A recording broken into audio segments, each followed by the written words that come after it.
네, 안녕하십니까. 국민대학교 손해수산 겸임교수 겸 서울사이버대학교 겸임교수로 근무하며 현직 손해산수로 활동 중인 이윤석 손해산수라고 합니다. 제가 맨날 이렇게 겸임교수라는 걸 말씀을 드리는 이유는 저희 계약서에 어디서 활동을 할 때는 겸임교수라는 걸 밝히도록 되어 있습니다. 그래서 제가 뭐 자랑하는 걸 좋아해서 그런 건 아니고요. 물론 제가 외모 자랑은 좀 합니다만 농담입니다. 죄송합니다. 자, 오늘은 조금 여러분들 생소할 수 있는 낚시어선 배상책임 보험이라는 걸 한번 알아보도록 할게요. 한번 적어볼까요? 낚시어선 배상책임 보험.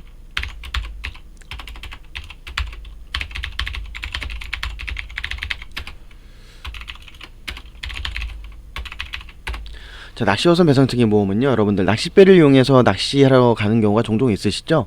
남자분들 특히 많으실 텐데, 이 경우에 낚싯배가 보통 땅을 다니는 게 아니기 때문에 바다를 다니다 보니까 파도 때문에 넘실거리면서 이동하던 중에 다치는 경우도 있고, 또 선박끼리 부딪혀가지고 다치는 경우도 있습니다. 어쨌든 낚시 활동을 목적으로 이렇게 레저 활동을 위해서 낚싯배를 이용하다가 낚싯배 운행을 하는 선장의 과실로 인해서 이용객이 다쳤을 때 거기에 대한 물적 손해를 배상 청구하는 것이 바로 인적 물적 손해를 배상 청구하는 것이 바로 낚시어선 배상책임 보험입니다. 이 배상책임 보험은 대부분 유한입니다. 유한보험인데 이게 이제 그 물건만 처리해 주는 게 있고요. 그다음 사람이 몸이 다쳤을 때 그것까지 같이 해주는 그 보험이 있기 때문에 여러분들이 사고가 발생했다면 그 선주한테 이 낚시업자 배상책임 보험이 가입했습니까? 물어보시고 가입이 됐다라고 한다면 보험에서 접수를 해달라. 그리고 보험회사 직원이 나왔을 때 이 보험이 장비만 보상이 되는 건지 사람도 보상이 되는 건지도 한번 물어보실 필요가 있습니다.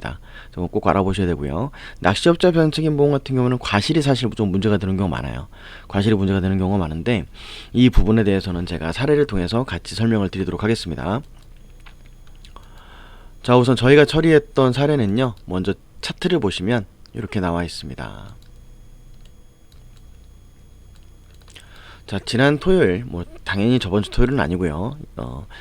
자, 토요일 낚싯배에서 떨어지는 사고를 당하셨습니다. 낚싯배에서 떨어졌다. 정확히 표현하면 낚시가 끝나고 귀향하는 과정에서 그 파도가 크게 쳤는데 그걸 선장분이 그냥 무시하고 배를 쭉 진행시켜 나가다가 그 파도에 배가 뜨면서 이분이 이렇게 앉아 계셨었어요. 이제 귀향하기 위해 손잡이 잡고 앉아 있었는데 몸이 다시 같이 떴다가 바닥으로 떨어진 거죠. 배 바닥으로 떨어지면서 이제 엉덩이부터 떨어지면서 그 충격이 허리로 올라갔고 그 결과 요추 1번 압박골절이라고 하는 상해를 입었습니다. 여기 나와 있으시죠? 자, 그러면 엑스레이 필름 한번 보시면은요. 요추 1번, 요추가 5번까지 있습니다. 1번, 2번, 3번, 4번, 5번. 얘는 천추. 얘가 요추 1번이겠죠? 이렇게 눌려있는 걸 확인할 수 있습니다. 이분은 사실 골시멘트 시술을 나중에 하셨어요. 경피적 풍선 성형술이라 그래가지고 관을 가느다란 관을 삽입해서 공기압으로 뼈를 띄우고 그 확보된 공간 안에 골시멘트를 주입시키는 거죠. 풍선 성형술이라고 하는데 이걸 시술을 받으셨습니다. 당연히 이 사진은 시술 받기 전이고 그 보통 골시멘트 시술을 하셨을 때는 병원에 오래 입원 안 해요. 한 일주일 정도 입원하면은 오래 하는 것 같더라고요. 그래서 입원했다가 나중에 퇴원해가지고 집에서 이제 안전가를 하면서 간헐적인 통원 치료 받으셨습니다. 자, 그리고 진단서는 뭐 안 보셔도 될 것 같고 이분이 나이가 70이 넘으셨었어요. 그러다 보니까 골다공증에 대한 검사를 반드시 합니다. 보통 여성분들이 이제 아이를 낳고 나서 출산 이후에 나이가 좀 들면은 여성분들은 반드시 하고 남성분들은 60대 중반 넘어가면은 반드시 또 하는 경우가 이 골다공증 검사인데요. 부러졌다고 하면 보통 이제 T스코어가 있고 Z스코어가 있습니다. 예, 뭐 어느 병원에서 하든 이 스코어는 똑같이 나옵니다. 근데 T스코어, Z스코어를 보시면 얘는 절대치입니다. 얘는 상대치예요. 무슨 소리냐면 얘는 절대적으로 마이너스 2.5가 넘어가면 골다공증, 마이너스 2.0부터는 골 감소증 이렇게 보고요. Z스코어는 그 나이 또래 대비했을 때 골 건강도를 얘기하는 겁니다. 그래서 절대치와 상대치라고 제가 비교를 했는데 이 절대치 점수를 보통 보고 많이 얘기를 합니다. 원래는 이게 맞지 않냐라는 게 제 생각인데 그렇지가 않아요. 실무에서는 이렇게 보고 있더라고요. 근데 어쨌든 마이너스 1.8이셨어요. 요추 1번이신데 이분 요추 1번은 골절이 되셨고 요추 1번 골밀도가 마이너스 1.8입니다. 이 경우에 요추 1번, 2번, 3번, 4번에 대한 평균치를 끄집어내 가지고 그 점수를 가지고 골다공증을 판단할지 아니면 해당 부위만 보고 판단할지는 이 실무자들마다 사실 의견이 갈리고 의사 선생님들마다도 의견이 좀 갈리는 게 현실입니다. 당연히 저희는 이분한테 위임을 받은 입장이니까 유리하게 해야 되겠죠. 딱 봐도 평균 내는 것보다는 요거 하나만 가는 게 유리했겠네요. 그래서 그렇게 해가지고 장애 진단을 시행을 했고요. 이 관여도가 왜 중요하냐면은요. 예를 들어서 건강한 척추체가 있다가 이렇게 사고로 부러져가지고 선장한테 청구하는 경우와 선장 입장에서 제가 만약에 뼈가 되게 안 좋아요. 유리뼈예요, 유리뼈. 그래가지고 통 떨어졌는데 허리뼈가 부러졌어요. 정상인이었다면 안 부러졌을 수도 있는데 제가 유리뼈다 보니까 뼈가 부러졌단 말이에요. 근데 거기에 대해서 전부 100%다 청구한다고 하면 선장 입장에서는 억울하겠죠. 그렇기 때문에 골다공증 검사를 하고 기여도라든가 관여도를 판단하는 겁니다. 그래서 이분 같은 경우에는 요추 일반 압박률로 45%가 확인이 됐고 후만각이 31도 측정이 됐습니다. 그래서 32% 장애율이 인정됐고 사고 관여도 100%. 아까 말씀드렸죠. 마이너스 1.8이면 사실 어떤 의사는 봤을 때 이 정도면은 골이 좀 약해져 있다고 봐야 된다. 그러므로 여기에 대한 사고 관여도는 좀 삭감시켜야 된다라고 판단할 수 있는데 관여도는 이분 저희가 이제 판정받은 제3병원의 제3의 대학병원 선생님께서는 관여도 그런 거 없이 이 정도는 뭐 사고에 영향을 미치지 않았다라고 보고 관여도 100%, 즉 질환적인 요소는 별 하나도 없었다 이렇게 판단을 해주셨습니다. 그리고 10년 한시장에 해주셨는데 나이가 70이 넘으셨기 때문에 사실상 영구장애에 준해가지고 손해액을 쭉 산출을 했었고요. 그리고 아까 말씀드렸던 가장 중요한 과실, 과실이 문제인데요. 과실은 보통 자동차 사고는 딱 정해진 도표가 있습니다. 하지만 낚시 사고 같은 경우에는 그 딱 정해진 도표라는 게 없어요. 케이스 바이 케이스인데 저희가 쭉 찾아보니까 파도 때문에 그 이용객이 전도됐던 사고가 하나 있었어요. 어떤 사고였냐면 큰 배가 지나가면서 그로 인해서 만들어진 파도 때문에 낚시를 하고 계시던 분이 그 배 안에서 떨어진 거죠. 그래서 과실이 그때 30% 나왔습니다. 근데 이분 같은 경우는 귀향하는 과정에서 있었는데 선장이 앞에 파도를 보고도 그냥 진행하다가 배가 그러니까 몸이 붕 떴다가 내려앉은 거잖아요. 그러면 과실을 똑같이 30%로 그 전과 매기기에는 좀 앞뒤 정황을 봤을 때 맞지가 않죠.